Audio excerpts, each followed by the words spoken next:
Assalamualaikum warahmatullahi wabarakatuh. Perkenalkan, saya Lena Sesri Dafri, CGP Angkatan 9 dari SMK Hasanah Pekanbaru.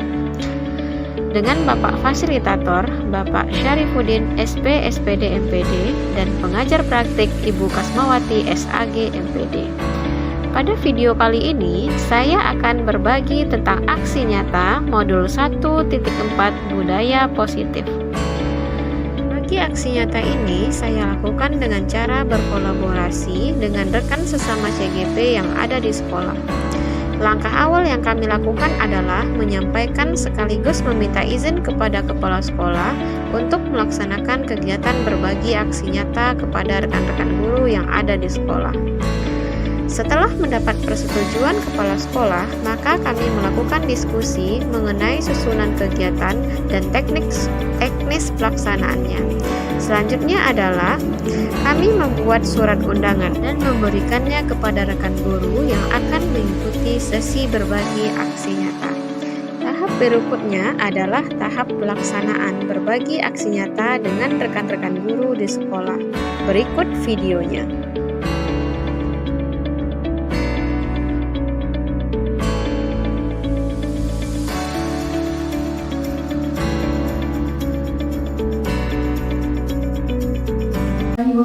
Waalaikumsalam warahmatullahi wabarakatuh. Pertama-tama marilah kita ucapkan puji syukur kepada Allah Subhanahu wa taala yang mana telah memberikan kita nikmat kesehatan sehingga kita dapat berkumpul di ruang rapat ini dalam rangka berbagi aksi nyata tentang budaya positif, yaitu pengalaman kami selama mengikuti pendidikan guru gerak angkatan 9 ini dari bulan September ya Pak Nandu, dari September hingga bulan ini, jadi lebih kurang 2 bulan kami telah mengikuti CGP ini.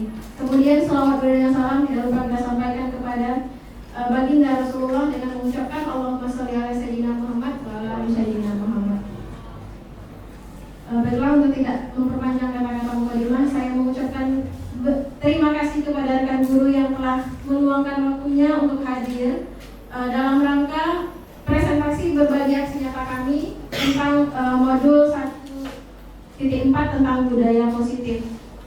Nah, baiklah, yang pertama, Bapak Ibu, kami mengikuti CGP ini merupakan awalnya itu adalah atas arahan dari kepala sekolah. Memang awalnya arahan dari kepala sekolah. Nah, tetapi setelah dijalani ternyata begitu banyak ilmu yang kami peroleh dan kita semua peroleh dari program guru penggerak ini. Yang pertama adalah perubahan mindset kita dalam mengajar.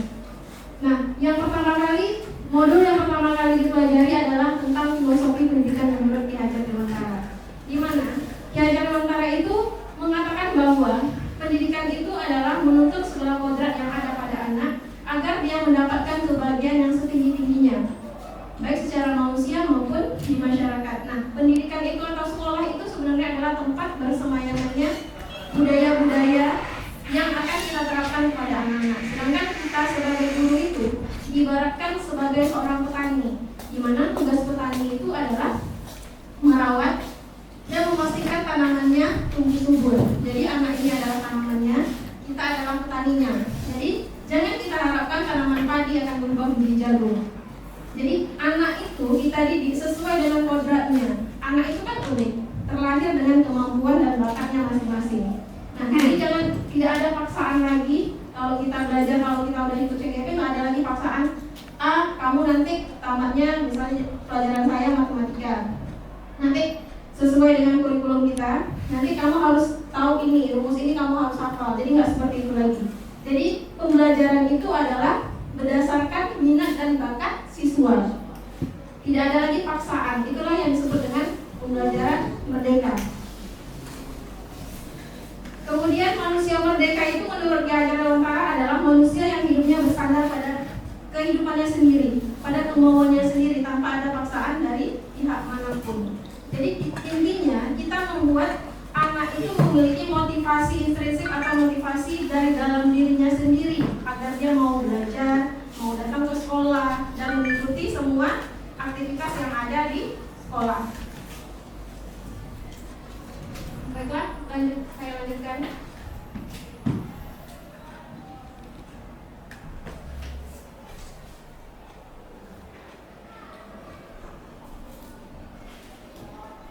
Oke, ini adalah Bapak fasilitator saya, Bapak Syarifuddin SP SPD MPD. Beliau adalah kepala sekolah SMP Negeri 5 Kenpas.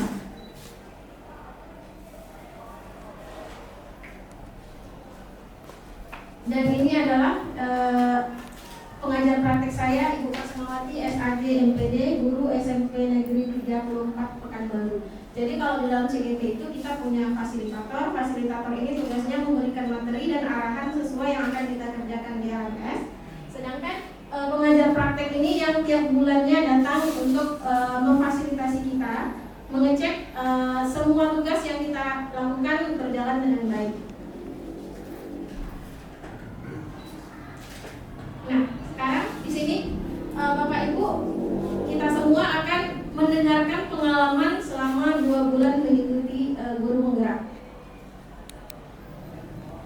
Yang pertama berdasarkan paradigma mengajar. Nah, paradigma mengajar itu yang pertama itu yang dituntut adalah berpihak kepada murid. Jadi tidak ada lagi yang diinginkan guru, tetapi apa yang dibutuhkan oleh murid. Jadi tidak ada lagi kehendak guru. Belajar itu bukan kehendak guru, bukan tuntutan dari kurikulum, melainkan berdasarkan keinginan atau kebutuhan dari murid. Kalau di ISO kita bilangnya murid itu pelanggan yang beli, pelanggan. Jadi sama sebenarnya. Kalau pelanggan itu diibaratkan sebagai raja, nah kalau di CGP itu bilangnya berhamba kepada murid. Selanjutnya mengutamakan perubahan tingkah laku. Nah, jadi tujuan pendidikan itu yang pertama itu adalah berubahnya tingkah laku si anak. Jangan pengetahuannya dulu, yang paling utama itu adalah tingkah lakunya yang diperbaiki. Selanjutnya pembelajaran yang menarik. Yang menarik di sini bukan menarik versi gurunya, tapi menarik versi anaknya. Bisa dengan membuat pembelajaran yang bervariatif, menampilkan video-video pembelajaran, melakukan ice breaking atau game di dalam pembelajarannya. Jadi pembelajaran itu tidak kaku dan tidak membosankan. Selanjutnya mewujudkan kepemimpinan murid. Artinya kepemimpinan murid ini membuat dia percaya diri untuk dia mampu dan dia bisa. Kan ada anak-anak dia pintar, tapi dia tidak mau tunjuk. Dia bisa sebenarnya, tapi dia tidak ada keberanian untuk maju. Iya, dia mau sebenarnya. Dia bisa mengerjakan, tapi dia tidak mau tampil ke depan. Nah, itu yang harus kita munculkan. Selanjutnya memunculkan motivasi murid. Nah, motivasi ini sama juga dengan kepemimpinan murid tadi. Berarti anak itu dimotivasi dulu dalam dirinya. Kita kasih paham bahwa kamu bisa dan kamu harus mencoba.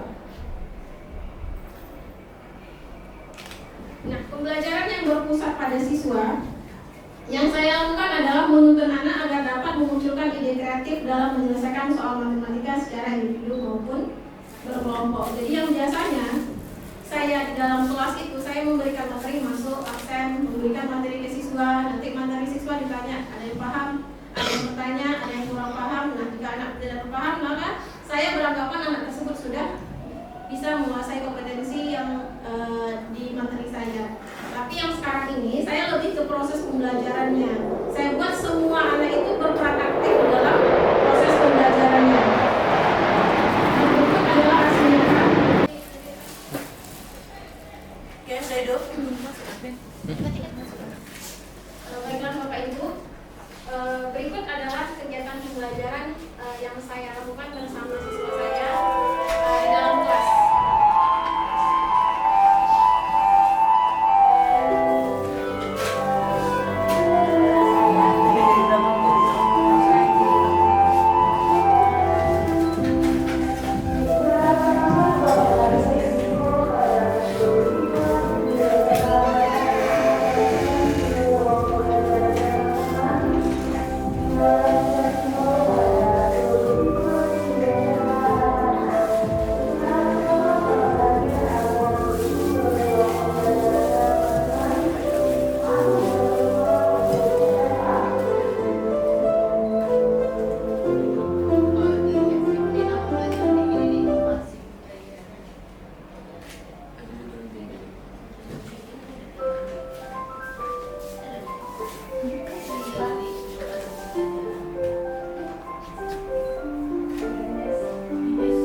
Pembelajaran MTK dengan berkaitan menyenangkan dan mudah dipahami.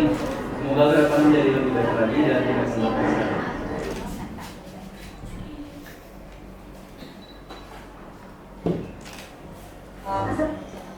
Assalamualaikum warahmatullahi wabarakatuh. Saya Zulia, siswi SMK Hasanah Pekanbaru.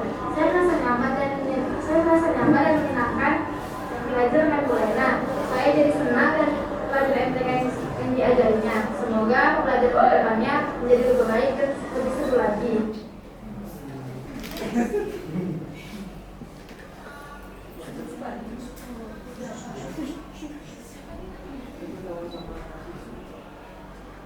Warahmatullahi wabarakatuh. Saya Farhan dari kelas 1 SMK Hasanah.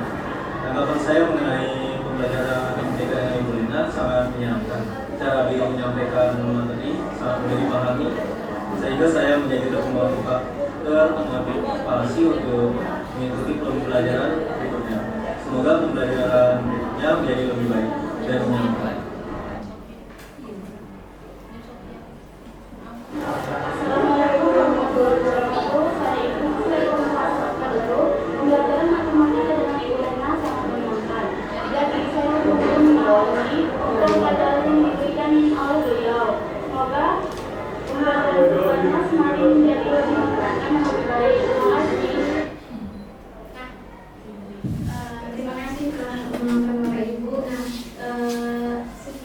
Demikianlah pembelajaran yang saya terapkan di kelas. Yang biasanya kalau pembelajaran matematika itu yang aktif itu cuma anak-anak yang berkemampuan menengah besar. Yang selebihnya tidur. Kalau enggak main game. Nah, saya berusaha memasukkan game ini di dalam pembelajaran saya. Dimana tadi dia bisa bikin puzzle, menemukan angka-angka yang merupakan jawaban dari persoalan. Jadi mereka semangat, semuanya maju ke depan. Dan mereka berkelompok itu, dan tadi yang dilihat ada yang duduknya berempat di depan. Nah itu kayak buat menyelesaikan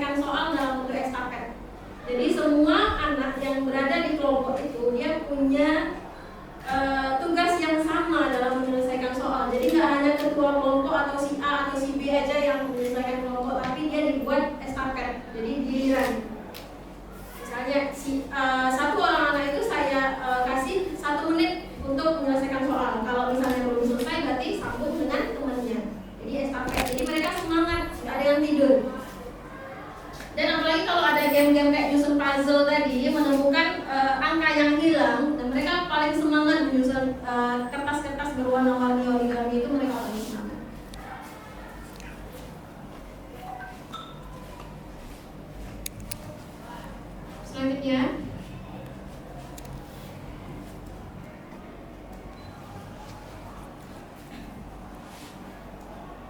Nah, disiplin positif. Jadi materi yang selanjutnya itu adalah merupakan disiplin positif. Disiplin positif ini lebih ke budaya yang kita terapkan di sekolah. Menurut saya, sebelum saya ikut CGP ini, saya menganggap disiplin itu hanya mematuhi tata tertib dan memberikan sanksi kepada anak yang melanggar. Ternyata kalau di CGP ini kita tidak boleh lagi menjadi si penghukum. Nanti penjelasannya akan dijelaskan oleh Bu Yesi. Nah, jadi budaya positif ini harus kita gali di masing-masing diri anak kita. Jadi dia tidak melaksanakan peraturan itu bukan karena takut dihukum, tetapi melainkan adalah dari dalam dirinya, ada motivasi dalam dirinya bahwa dia sadar bahwa saya harus melaksanakan peraturan yang ada. Dan disiplin positif ini harus menjadi budaya di dalam kehidupan sehari-hari anak-anak kita ini. Jadi tidak ada lagi yang hanya takut karena aturan.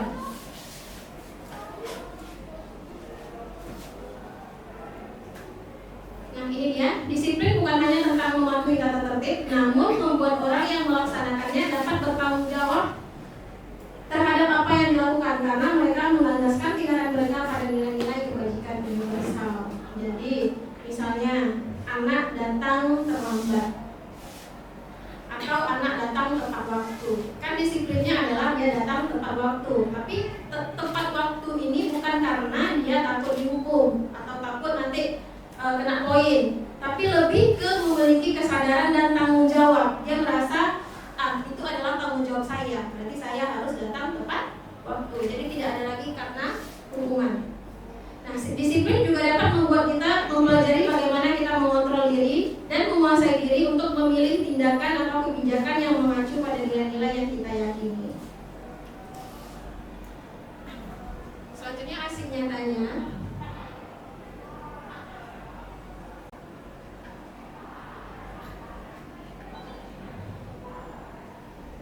Ini disiplin budaya positif ini saya ambil yang pertama itu adalah tegur sapa, 5S di kehidupan kita dalam pembelajaran dan di lingkungan sekolah. Saya rasa Bapak Ibu guru juga pernah melakukan ini, tapi hanya saja tidak terekam selama ini yang kita kerjakan. Tetapi ini kalau kami CGP jadi harus ada laporannya, maka saya mengambil video ini untuk dijadikan aksi nyata.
Anak 11 RPL, anak gue. Sebelum kita mulai, mari kita berdoa menurut agama dan kepercayaan masing-masing. Doa dimulai.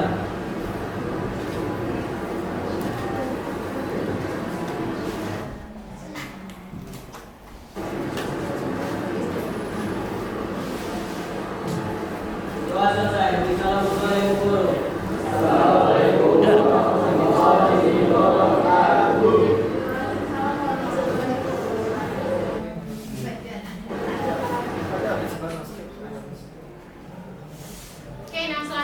ini adalah keyakinan kelas. Nah, keyakinan kelas ini Bapak Ibu itu sama dengan kontrak belajar yang kita awal masuk di kelas, kita kan ada kontrak belajar dengan siswa. Misalnya peraturan yang dijalankan selama belajar dengan kita selama 1 tahun atau 1 semester ke depan. Nah, biasanya kan kita di situ buat masuk tepat waktu, dilarang terlambat. Kemudian mengumpulkan tugas tepat waktu. Nah, di sini bedanya keyakinan kelas ini dengan kontrak belajar atau peraturan kelas. Kalau peraturan kelas itu masih menggunakan kata dilarang, tidak boleh.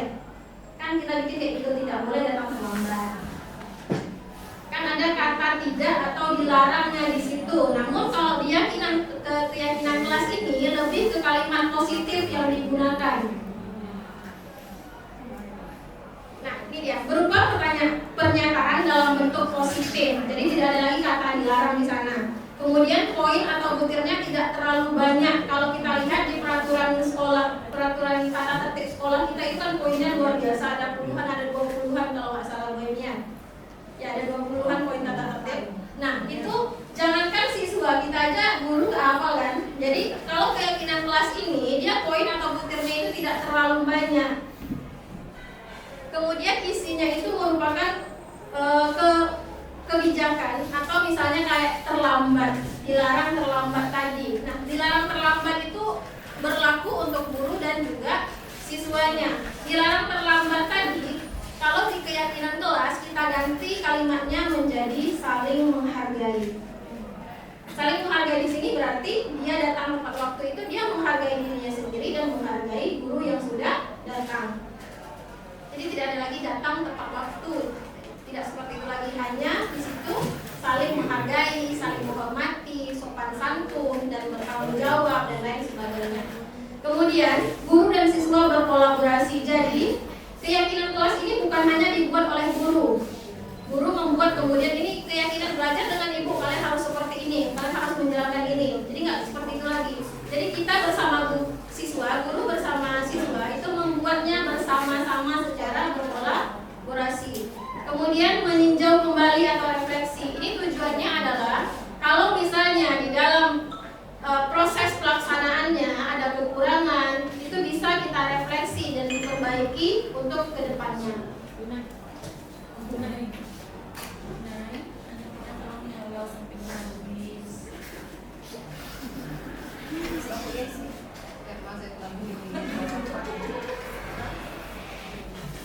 Herma, saya tunggu nggak nomor. Saya tunggu nggak nomor. Tapi apa? Nanti udah saya terima aja bang. Kali mau pulang ada siap akreditasi.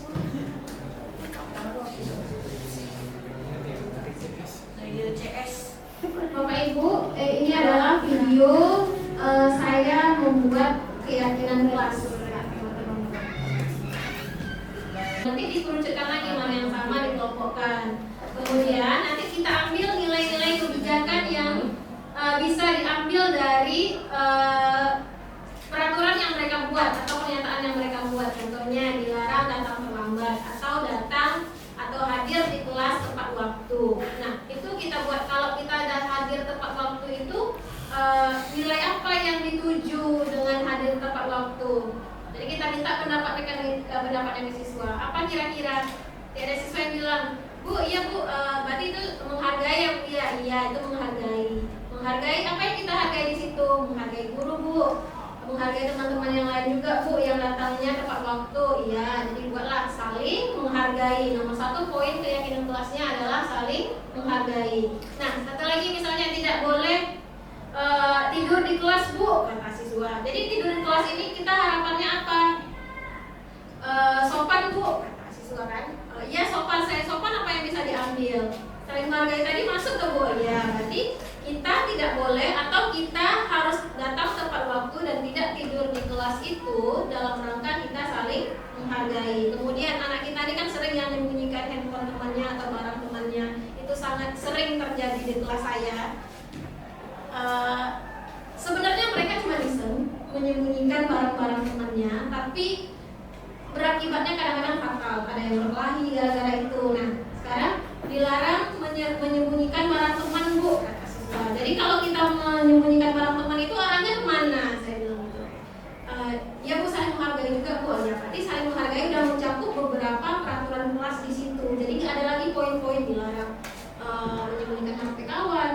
tidur, dilarang datang terlambat. Nah itu udah masuk poinnya ke saling menghargai. Kemudian juga sopan santun. Sopan santun ini Bu dilarang memotong pembicaraan orang ketika ngomong Bu. Dilarang memotong pembicaraan orang tuh lebih kemana? Sopan Bu, oh ya sopan. Berarti kita buat poin keduanya adalah sopan santun. Jadi poin-poinnya itu dikerucutkan menjadi nilai kebajikan, mulai dari saling menghargai, sopan santun. Nah satu lagi nanti bertanggung jawab. Bu, sholat tepat waktu Bu, kata siswa nyeletuk. Sholat tepat waktu, iya itu termasuk sholat tepat waktu. Maksudnya kemana nah? Beriman Bu dan bertakwa. Oke, kita buat beriman dan bertakwa. Jadi keyakinan kelas yang kita buat ini bersama siswa nanti kita sepakati bersama. Nah ini dia keyakinan kelas yang sudah kita buat. Kita sepakat Bu. Jadi kalau nanti misalnya ada yang melanggar bagaimana? Ya Bu, nanti ada sanksinya Bu. Oke, saya bilang. Jadi Bu, Bapak Ibu, peraturan keyakinan kelas ini itu kan sudah kita sepakati bersama siswa. Nah, jadi jika ada siswa yang melanggar, itu boleh kita kasih hukuman asalkan dia berhubungan dengan pelajaran kita. Misalnya saya matematika, anak datang terlambat, saya hukum suruh push up misalnya. Itu kan nggak ada hubungan dengan matematika. Ya enggak Pak Dika, ada nggak hubungannya push up dengan pelajaran matematika? Enggak ada. Nah, jadi itu dia. Misalnya pelajaran Pak Dika, penjaskes, PJOK. Nah, anak datang terlambat, bapak suruh lari, itu masih ada hubungannya karena pelajaran bapak memang PJOK. Nah, misalnya Bu Siska pelajarannya bahasa Indonesia. Nah, hukumannya kalau misalnya terlambat apa kira-kira? Ini kalau saya Bu Lena anak itu